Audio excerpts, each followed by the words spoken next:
Bora, Rafael, para atualização sobre o impeachment de Augusto Melo. Parece que, por enquanto, a votação está suspensa temporariamente. Mais informações agora no ESPN, com o Zupac, o Kfouri e o Bianchini, trazendo informações importantes agora pra gente. E também tem o Rubão, hein, que chamou o Gaviões da Fiel pra briga. O Gaviões foi lá no Parque São Jorge e o Rubão se escondeu atrás da polícia, hein. Que papelão. É, segunda-feira agitadíssima no Coringão, hein. Então já deixa o seu like, se inscreve no canal, ativa as notificações pra você não perder nada, nenhuma informação. Sempre que tiver uma notícia importante, a gente já coloca pra vocês em primeira mão. Então, sem mais enrolações aí, bora pro vídeo. Agora foi de esportes, teremos vários assuntos, mas não podemos abrir o Sport Center desta segunda-feira com outra pauta que não seja a do Corinthians. Isso porque, neste momento, o Parque São Jorge tem clima efervescente a votação sobre o impeachment do presidente Augusto Melo.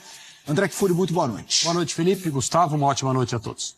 Queria também dar uma boa noite a vocês, porque teremos trabalho nesta segunda-feira, hein? Com certeza, tudo bem, Felipe? Boa noite a você, ao André, ao fã de esportes. Muito trabalho terá também o Vladimir Bianchini hoje, certo? É isso. Já levantou para cortarmos, porque o Vlad está no Parque São Jorge e daqui a pouco teremos as análises do Zupac, do André Kfouri. Vlad, eu queria que você trouxesse um pouco o clima, o ambiente de tudo que acontece aí no Parque São Jorge e também a situação como um todo, a situação que envolve Augusto Melo e a presidência do Corinthians. Um abraço, boa noite para você, Vlad.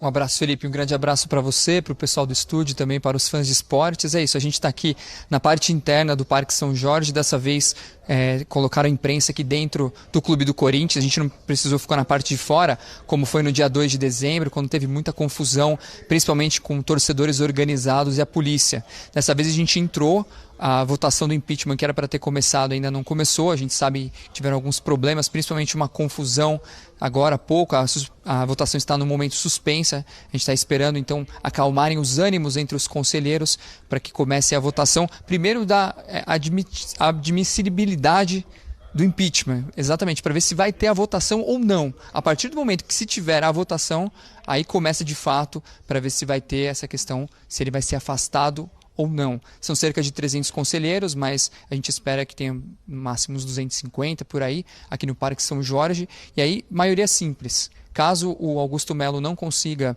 a maioria simples, ele vai ser afastado do cargo num primeiro momento. Depois disso, tem até 5 dias para que seja marcada a votação dos sócios, e aí caso na votação dos sócios o impeachment seja aprovado, ele vai ser destituído do cargo. O que a gente tem visto aqui, nessas últimas horas foi uma movimentação menor em relação ao dia 2 de dezembro, quando ela estava marcada inicialmente, e aí teve a questão da liminar que suspendeu a votação. Hoje a gente viu a polícia fechou aqui as ruas em volta do Parque São Jorge, a gente viu o choque num efetivo de mais ou menos 150 policiais e uma movimentação um pouco menor de torcedores. E antes da votação, inclusive, os nossos colegas de imprensa trouxeram a informação que a defesa do Augusto Melo tentou barrar novamente a votação por meio de uma liminar que acabou indeferida pelo juiz. Então, dessa vez, se tudo der certo, vai ter a votação. A gente só não sabe ainda o horário, justamente por causa da questão da confusão, de tudo que vem acontecendo nas últimas horas, os ânimos acirrados entre os conselheiros, mas aqui a expectativa é que vá até madrugada dentro. A gente vai ficar aqui cobrindo, esperando para ver exatamente o que vai acontecer, se o Augusto vai ser afastado ou não. Se caso ele for afastado hoje, quem assume é o vice, que é o Osmar Stabile, de 71 anos, que é o vice-presidente do Augusto. Volto com vocês. Obrigado, Vlad. Claro, a gente vai voltar ao Parque São Jorge com o Vladimir Bianchini para mais informações, todo esse acompanhamento aqui no Sport Center. A decisão não deve sair no horário do Sport Center, mas está tendo uma série de pronunciamentos, as informações que também saem do ambiente que está fechado para o trabalho dos conselheiros e tudo mais.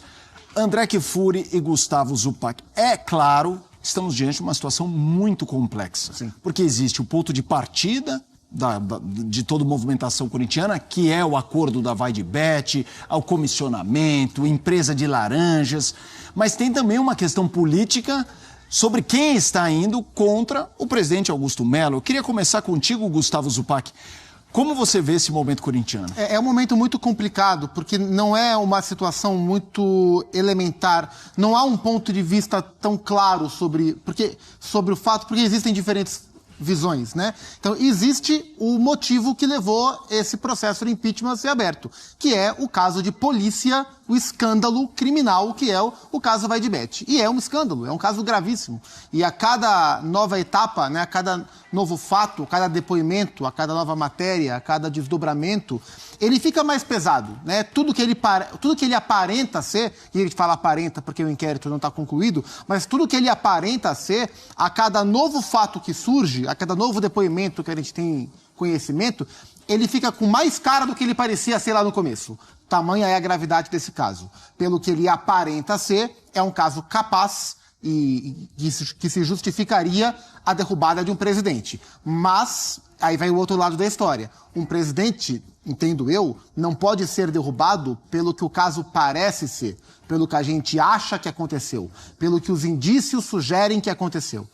O presidente, no meu entendimento, tem que ser deposto do seu cargo, afastado do seu cargo, se algo comprovadamente aconteceu com algum tipo de responsabilidade desse presidente. Então é um caso muito complexo, porque assim, o Augusto Melo, a gestão Augusto Melo, não está na berlinda nesse momento de graça. O que aconteceu no Corinthians foi muito grave. Os indícios são muito pesados. O Corinthians ia pagar, não pagou, o Corinthians ia pagar 25 milhões de reais durante 3 anos para uma pessoa que, segundo a maior parte dos depoimentos, não prestou serviço de intermediação na negociação entre Corinthians e Vai de Bet. Em dado momento, o próprio intermediário disse que o que ele fez foi procurar no ChatGPT, no seu primeiro depoimento. Então, assim, não fosse inicialmente a matéria divulgada pelo Juca Kfouri no seu blog do UOL, posteriormente a pressão feita pelo Armando Mendonça, vice-presidente do Corinthians, no Augusto Melo, e também do Rubão, que embora tenha cometido incontáveis erros no seu cargo de diretor de futebol, do ponto de vista político, foi para cima do presidente e por isso perdeu seu cargo, não tivessem acontecido esses fatos todos, o Corinthians teria pago mensalmente 700 mil reais a um intermediário que, segundo boa parte dos depoimentos, não prestou esse serviço. Isso gera uma série de questionamentos. A serviço de quem ele estaria lá? Para onde foi esse dinheiro? Qual é o papel dos diretores do Corinthians nessa história? Qual é o papel do presidente do Corinthians nessa história? Eles têm papel ou não têm papel? São muitas perguntas que não foram respondidas. Mas é um caso cabeludo, é um caso muito grave, que gera esse pedido de impeachment. Mas não há comprovação sobre o caso e parte da torcida tem um sentimento de indignação quando vê pessoas que até pouco tempo estavam contribuindo, propositalmente ou não, não sei, para a derrocada financeira do Corinthians nos últimos anos, agora gritando por uma administração mais austera, mais responsável. Isso gera uma indignação na torcida. Então todo esse pacote torna esse caso extremamente complexo. O que a gente ouve de bastidores é que o Augusto Melo perdeu o conselho. Então o que se ouve de bastidores é que hoje é uma probabilidade considerável de o conselho inicialmente afastá-lo do cargo. O André, o Gustavo termina falando sobre um pacote. Eu pego esse pacote e jogo para sua mão, porque de fato são vários elementos. Não é um assunto fácil de sintetizar de forma alguma. Não só do ponto de vista de informação, como de análise. Sim, porque tem uma questão interna do clube, né? Dos procedimentos, dos ritos processuais de um caso como esse. A gente precisa ter claro que o afastamento de um presidente num clube como o Corinthians não é uma coisa simples, né? Porque se trata de um clube muito importante, que representa dezenas de milhões de pessoas, e você não pode, assim, do ponto de vista conceitual, não gosto dessa administração, não gosto dessa pessoa, eu tiro. Então o caso é seríssimo. Não se trata de algo banal.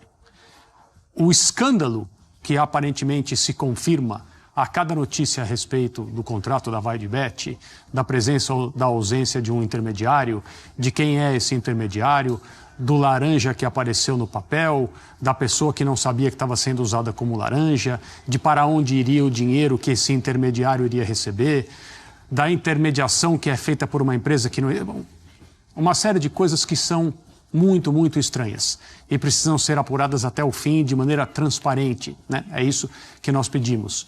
Se por um lado é estranho que a decisão sobre afastar o presidente Augusto Melo esteja sendo tomada sem que as investigações policiais sejam concluídas, olha, isso aqui é o que aconteceu. Esses são os responsáveis, esses são os beneficiados, esse é inocente, esse é culpado. a questão na qual o Corinthians foi colocado por essas pessoas é uma questão muito séria e muito preocupante. Então tem os processos internos, tem a parte da justiça, que tem, obviamente, relação com a Constituição brasileira, né? O princípio da ampla defesa. Tudo isso precisa ser apurado e tudo isso precisa ser respeitado para que não seja algo baseado em casuísmo. E eu não estou dizendo que o afastamento do Augusto Melo hoje seria assim, se acontecer. Eu estou dizendo que um processo do afastamento de um presidente de um clube como o Corinthians ou de qualquer clube de massa no Brasil, ele não pode ser levado sem ser da maneira mais séria, transparente, correta e cuidadosa possível. Agora, tem uma coisa que eu falo desde o início dessa história, que é o que incomoda. O desempenho do time de futebol interfere no ambiente, interfere no clima. E é natural que seja assim em relação à opinião pública. Então, se hoje existe gente, como da outra vez que o Conselho se reuniria para fazer essa votação, que está preocupada que o afastamento do presidente do Corinthians pode ter influências negativas no desempenho do time agora, na temporada que está começando, é normal que o torcedor pense assim. Os conselheiros responsáveis pela votação de hoje, por esse processo interno que é muito sério, não podem se deixar levar por isso. Porque, na verdade, não importa se o Corinthians ganhou mais uma partida pelo Campeonato Estadual e se somada essa partida à sequência do Campeonato Brasileiro, já são 11 vitórias seguidas. Para o processo que está se discutindo hoje, isso não tem importância e nem deveria ter. Assim como se fossem 11 derrotas seguidas, não deveria ter a mínima importância. Ou o presidente Augusto Melo cometeu atos que justificam o seu afastamento, ou não. É uma questão administrativa do clube que precisa ser colocado adiante de tudo. O Corinthians é mais importante do que as pessoas que passam por ele. E o processo é mais importante do que o desempenho esportivo do clube. Ultimamente, tem se dito, as pessoas que frequentam o Corinthians, que a diretoria atual tem levado conselheiros, ou vinha levando conselheiros para almoçar no CT, para conhecer os jogadores. Então, aquele processo interno famoso de dirigentes aqui no Brasil, aconteceu há 2 semanas. De agradar aqui, de se fazer presente ali, não dar presentes, se fazer presente. Cuidado com a interpretação do que eu estou falando. Então, se nada está em discussão em termos de malfeitos do presidente Augusto, por que de uma hora para outra os conselheiros foram levados ao CT para almoçar com jogadores e tal? Então, tudo, infelizmente, cheira mal. Esse é o ponto. E os conselheiros precisam decidir sem pressão. A pressão da torcida, a opinião do torcedor, de torcida organizada, isso é uma coisa, as pessoas preocupadas com o desempenho do time. O que está acontecendo no campo não tem nada a ver com o que precisa ser decidido hoje.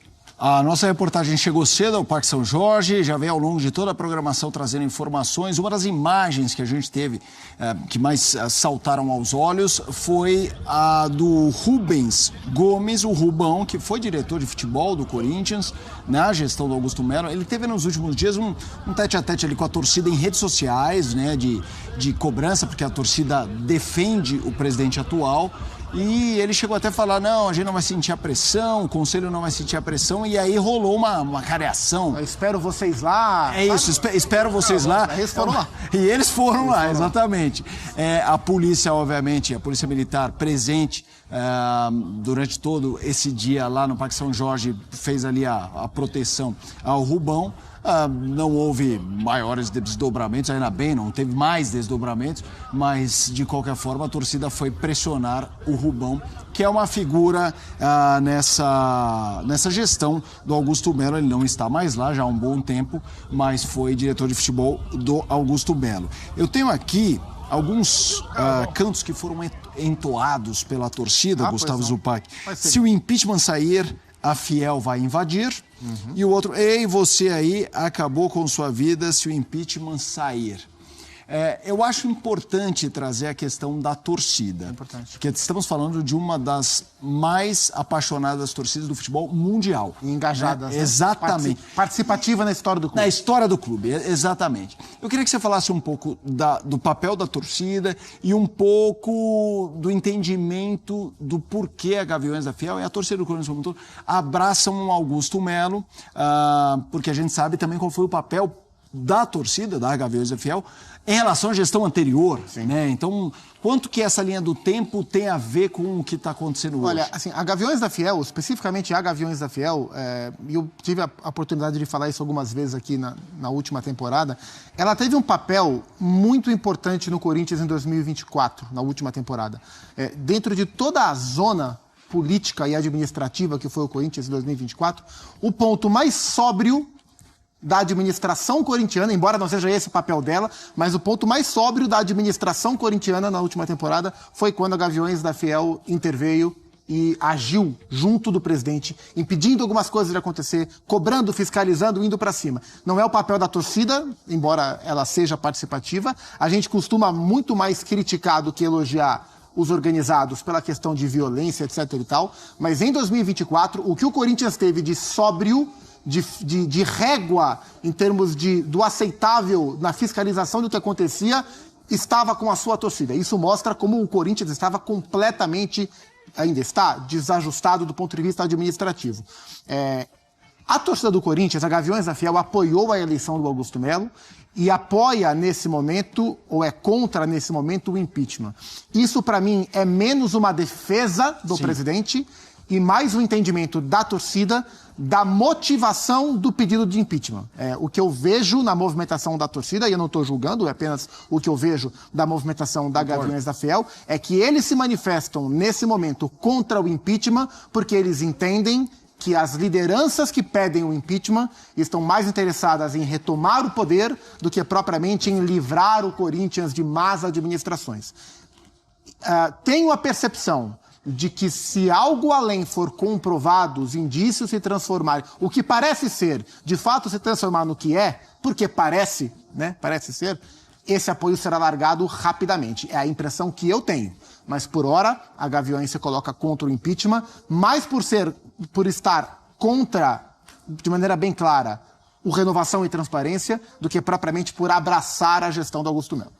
A gente está acompanhando tudo o que acontece no Parque São Jorge. A gente vai voltar para lá com o Vladimir Bianchini. Qualquer novidade você verá no Sport Center. Então, Cefel, para finalizar o vídeo aí, por enquanto, o Félix Torres não atuou em 2025 e perde espaço aí com o Ramon Dias no Corinthians após lesão pelo Equador. O zagueiro que acabou vindo João Pedro Choca ser utilizado aí na primeira rodada. O Timão que a gente sabe que optou por escalar o time reserva na primeira rodada do Campeonato Paulista para fazer aquele rodízio ali para os jogadores considerados titular se prepararem melhor. E 6 deles disputaram o último jogo contra o Velo Clube pela segunda rodada do Paulista. Então, aos poucos aí nomes como Yuri Alberto, Depay, André Carrilho, Mateuzinho, Bidu vão ganhando minutos aí durante os jogos. Mas o que parece, o Timão deve entrar com todos os titulares domingo contra o São Paulo no clássico fora de casa, hein? De qualquer forma, o Timão já coleciona 12 vitórias em 2 rodadas pelo Campeonato Paulista, superando o Red Bull Bragantino e Velo Clube, ambos por 2-1, tomando assim 6 pontos no Campeonato Paulista, liderando o grupo A à frente do Mirassol. A situação está sendo positiva para que os nomes com esse rodízio aí, jogadores como Igor Coronado, Pedro Raul, Ian e entre outros, vem ganhando mais minutagens na equipe titular do Ramon Dias. E isso é bom porque além de os caras pegarem um físico melhor, quem sabe um deles vira titular e assim aumentando o nível de competitividade dentro do Corinthians. Porém, já vai ficando claro quem está sem espaço aí nos bastidores, que é o caso aí do Félix Torres. A zaga titular hoje, na maioria das vezes, é o André Ramalho e Gustavo Henrique. E às vezes o Kaká ali tendo mais minutos que o Félix Torres aí, ele que tá recuperado de lesão, porém não entrou na última partida, ficando no banco de reservas aparentemente no fim da fila. O importante é frisar que essa lesão atrapalhou muito o equatoriano aí, que sofreu uma lesão de segundo grau no músculo anterior da coxa direita durante a data FIFA pela seleção do Equador em novembro de 2024 pelas eliminatórias. Por conta disso aí, o equatoriano passou as últimas rodadas do Brasileiro em tratamento no departamento médico, mas vai ter que mostrar muito serviço agora para tentar recuperar essa posição de titular, hein? Porque a zaga ali parece que é André Ramalho e Gustavo Henrique revezando com o Kaká, dependendo do que o Ramon Dias preferir para o jogo em específico. Tem Cefel, comenta aí, deixa seu like, se inscreve no canal, ative as notificações. Então até o próximo vídeo, valeu, é nóis.